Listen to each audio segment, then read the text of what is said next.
Di ba kanang nag-hundred kayo, me or ako rin, look at me friends. Yan. Kanang 100 ni siya selected to a few of our 100 kanang mga prayer warriors namong ay namong mga close with na friends. Ang wala naman tanong plan is, mag-house, kuhan mo ba ka na bitaw, mag-potluck mo. Kaya every week, tinalabaw yung ko, nag-video ko man. Kunya, mas stressful kayo. So, nakikita na kaya i-try na lang namin na bring together. So here we are, and thank you so much. This is truly wonderful journey for us, and kuhanin siya God's goodness and faithfulness, and with all the things that we've been through, hindi siya live. So, Daddy, would you welcome them into our occasion?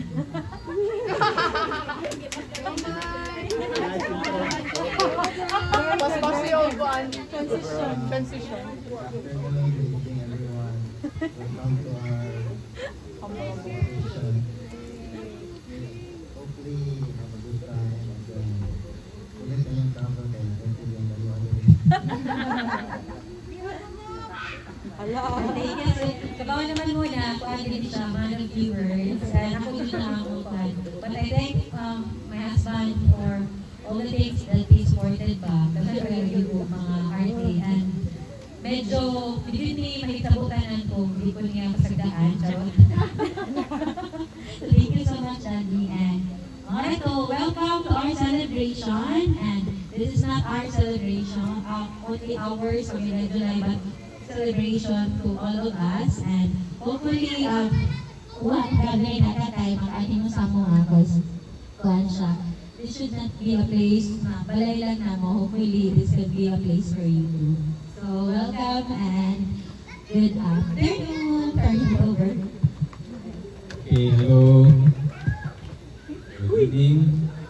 Before we start, siguro eating later, we have a short program. I hope you don't mind. So, my name is Carlo, and let me invite everyone to start in a word of prayer. So let me request my brother Jude to open us in prayer.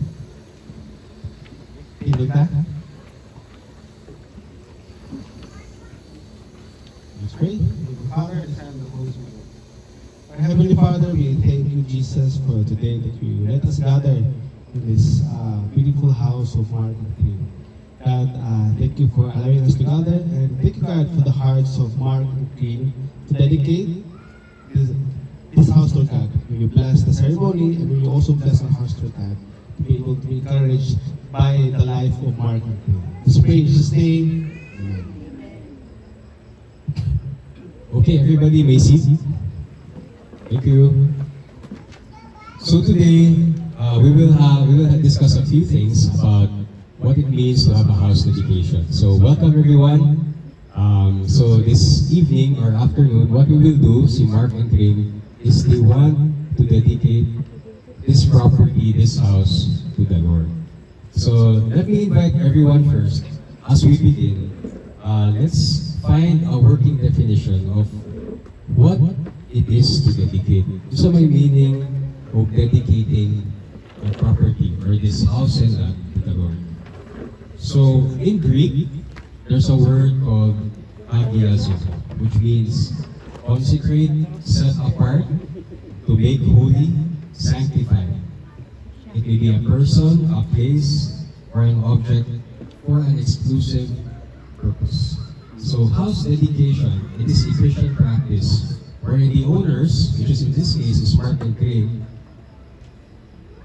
publicly dedicate, set apart, or make holy their house by making vows to God that all the activities in this property will be holy and pleasing to God. Do you think that is a good thing to do before they start? Yes, yes. Amen. So what it basically means, if we summarize it, is that Mark and si Craig, sorry, si Julio, July na what they want is that this property, they want it to be God-honoring. So later we will find out what is the reason behind why they want to make this property, which is a blessing from God, Again, let's do this really quickly. To have a Christian home, by the way, before we start, it is important to know now when you dedicate a property, the one who will do the dedication of the house should be someone who trusts in Jesus, right? In God. It only makes sense that the one who will dedicate the property has already committed their lives to the Lord. That they trust and believe that it is God who has given them this house and that it is the Lord who provided them this house. Because of that, they want to acknowledge that God is the Lord, and along with that idea that this house actually belongs to the Lord. So let's begin. Can I invite my brother Jude to read 1 Chronicles chapter 29 verses 11 to 13. That's also in your handouts so that we invite everyone. If you have a papel, you can follow along in the handouts. Can you read 1 Chronicles chapter 29 verses 11 to 13. First Chronicles 29 verses 11 to 13. Yours, O Lord, is the greatness and the power and the glory and the majesty and the splendor. For everything in heaven and earth is yours. Yours, O Lord, is the kingdom. You are exalted as head over all. Wealth and honor come from you. You are the ruler of all things. In your hands are strength and power to exalt and give strength all. Now, our God, we give thanks and praise your glorious name. Okay, thank you so much, Brother Jude. Right now, allow me to share now just 4 principles why we want to dedicate this house. The first one is because it is an act of thanksgiving to God. Based on this verse, our God is the greatness, the power, and the glory, and in His hands are strength and power, and we give thanks and praise to God. Because of that, because of God's greatness and holiness, we want to acknowledge that this comes from the Lord. So Mark and Green wants to express to everyone here this afternoon that this house, even though in the Kamutsiali, they are working hard. Obviously, they've been saving up for this, but ultimately, it's because of the Lord. It's an act of thanksgiving. So that's the first principle. What's the second principle? An act of remembrance. Okay, I will read this one out. That's okay with you. This is Deuteronomy chapter 8, verse 18. But remember the Lord your God, for it is He who gives you the ability to produce wealth, and so confirms His covenant, which is for your forefathers as it is today.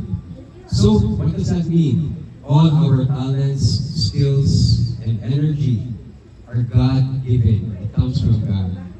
Like, for example, like being good in business. Right, Genza? Being good in business. Or you have a special skill. Like si brother Julio, no, is good in programming. Or si Cecilia, she's good in management.